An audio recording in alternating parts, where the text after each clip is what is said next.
Hello again. I'm Mike Williams from the Prince George's County Returning Citizens Affairs Division, and welcome back to another episode of Returning to Success, where we talk about the successes of men and women from our county who've been impacted by our justice system. Today, I have a very special guest, Mr. Jamar Russell. I'm not going to get into his story. I'm going to let him tell his story, but we want to start off with Jamar. We got a couple questions today. One of the questions to start off is, you're formerly incarcerated. Yes, sir. And we all understand that the process of preparing to come home starts before you actually get back to the community. Can you tell us a little bit about what steps you took to prepare yourself to come home? Absolutely. While fighting my charge, and I was down up in Marlboro for 32 and a half months. So in that process, even with not knowing whether I'm gonna be found guilty or whatever, once I made that decision that I wasn't gonna return to crime, it was more so like a personal assessment. I'm like, all right, what am I do? Like, I didn't have a college degree, I didn't have a trade. So I knew the one thing that I could do that I did was right. And that's why I always say that I wrote my freedom. So with that, that was a starting point. Of course, in Upper Marlboro, when you pre-trial, there's not a whole lot that you can do. Right. So I basically read everything that I could. I started journaling. I actually took a Thinking for Change class that they offered to a select few of us. And a woman put this book in my hand called The Artist's Way. I believe it's Julia something.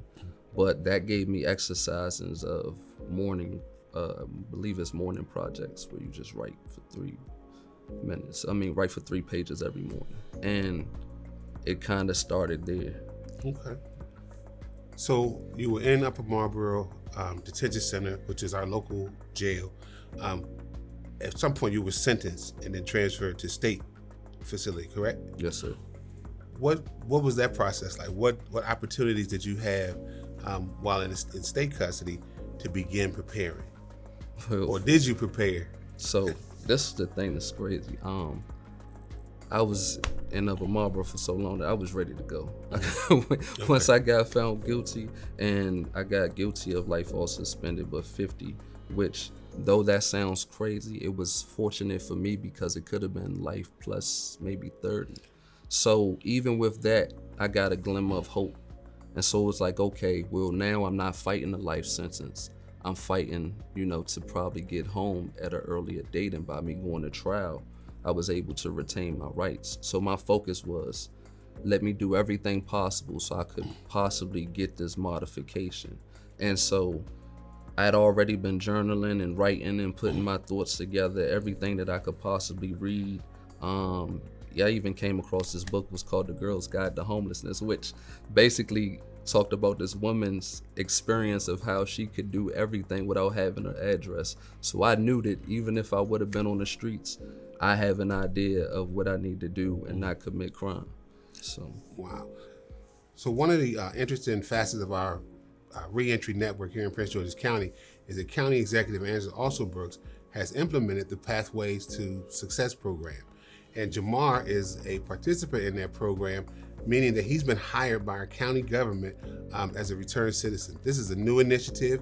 We've hired several men and women into these positions, and I would love for Jamar to take a minute to just describe what it is he does. Well, my position is Community Developer 2. I work with Bridges to Success. Thank God for all of that because it's totally been a blessing. Also thank Bill Hall and Dr. Powell. So while I was incarcerated, I was a behind-the-wall mentor and a youth challenge facilitator. So I believe that alone for doing those things for the years have prepared me to what I'm doing now. I actually have the honor of going back to my own high school to be able to touch the lives of the young men that have gotten into the trouble with DJS. So I work in conjunction with them, but I'm with the health department. And so now I can use everything that I learned inside trying to change the lives of the young men in there to change the lives of the young men out here by telling them my experience to a limited degree, to give them things that would possibly deter them from going down the road in which I did, and life planning, goal planning, and hopefully getting them to read. I'm trying to get everybody a copy of As a Man Thinketh right now, because it starts with the mindset. So let's go back. What high school is that you get to go back into? Can you tell us? Northwestern High School. That's awesome, and I think the students there are very fortunate to have access to someone with your experience and with your commitment to helping individuals to be successful. I believe you are studying to be a peer support specialist, or you've done the training to be a peer support specialist, or you're interested in the training. Yeah, Can you tell us a little bit about that? It's a conversation. Okay. With the reentry court, which I've come through, they had placed me in the Jewel House in the first phase. And there we had a counselor, Michelle, and Michelle has been trying to push me to become a peer support specialist because I've done the work and she know that I'll be good for it. So that's something that is definitely on my mind as far as taking that training, because there are people that come back into society, whether they have addiction, whether they have to transition properly, and me having this experience, I would be great for helping them along that journey. So, Jamar, one of the things we want to do with this video series is we want to get it back into our correctional facilities, both locally and at the state level, and we want a pretty wide distribution.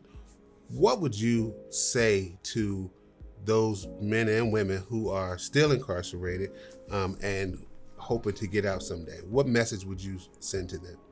You have to do the work to prepare for the freedom that you want. So that starts with educating. It also starts with actually analyzing the things that brought you to that point. I spent so many nights up journaling, rethinking everything that brought me to that point, not just the crime, but the other things that led up to that. So there's therapeutic journaling that's necessary, actually going to seek a counseling, actually reading everything that you can possibly get your hands on. I definitely suggest 2 books for anybody that's incarcerated. D'Amico Booth's Getting Out and Staying Out, and also The Millionaire Prisoner. These are things that are great starting points, and also give suggestion readings for anybody that wants to take where they are and learn how to become a better person, transition, and become the person that they want to be. So you mentioned that you are a writer, and Yes, you have a few books that you've put together. You want to share some of the titles? Sure. Writing Freedom from Within the Pen, Writing Freedom in the Pen, Volume 2, Writing Freedom, Volume 3, Poems from a Prison Church, Love Locked In, Malia's Daddy and the Magical Mashed Potatoes and Gravy, and The Princess, the Dragon, and the Wizard and the Golden Pumpkin. That's awesome. I've heard you recite twice now the poem To the Black Church. Yes, sir. What sparked you to write that poem? Well, First, tell us about it. What's the gist of it? You don't have to recite the whole thing, but what's the gist of that? I got piece? another one for you if you want Okay. me to. But the thing about that is I belonged to the AME church before going into prison. And once I was there, I learned also the meaning of stewardship. And I also learned that we have a majority in prison, and the AME church is international. So being that the 13th Amendment makes slavery legal for Black people, I said, there's no way that we should be dealing with this. I said, just as, the Israelites had Moses be able to lead them, I said, we need that same thing, because there's so many correlations, and there's also so many people, powerful figures in the Bible, that have also been in prison. So it's not like this is just that scarlet letter. No, it's something to be overcome, but it starts with people being able to come together to be able to understand what an issue is and how to solve it. Because that was a place where I was able to learn myself and discover and become. So it's not like it's the worst place. However, if people can actually take that and turn it into what it can really be as far as like rehabilitation centers, then we cannot have the school to prison pipeline and start having the prison to prosperity pipeline. And that's what I'm pushing for. Wow. All right, Jamal, so you've shared a lot with us, and I know you have some poetry in your back pocket. I don't want to put you on the spot, but if you feel comfortable, can you share some with our audience? Absolutely. This piece, and I don't remember many, is one of those that, just like I suggest everybody to have a mission statement or something, this is my purpose. My purpose. Doing tally to the Most High. My desire is strong, keeping me going, pursuing the throne that I'm focused on, simply because of what my mind told me I can hold. And it's mine to own if I just get it right and keep it wrong. All it be is to succeed, whatever that may be. For me, it's what I chose to make important to me, taken from my experience and escapades. Not faulting being a spade for cutting hearts. It's my time in the dark that make me appreciate the light. And through I fight. It increases my might and my advances alike. My feelings are right, I thought. But it's that thought brought from that burn in my gut to erupt ideas of enterprise, as well as rhymes, to put me in a place that I visualize, on top of a vast empire, with the sole purpose to inspire. To God be the glory. Amen. Jamal Russell, folks. So that concludes our show for today. I think you can see that we have a lot of talent behind the wall and entering back into our communities. And so we want to be able to highlight and spotlight as much of that talent as we possibly can. I would like to give a special thank you to Ms. Also Brooks, who's made this possible. Through the Returning Citizens Affairs Division, we are able to support men and women who are coming home and help to build up our communities. It is a pleasure, and I thank every one of you for joining us and taking the time to watch these videos.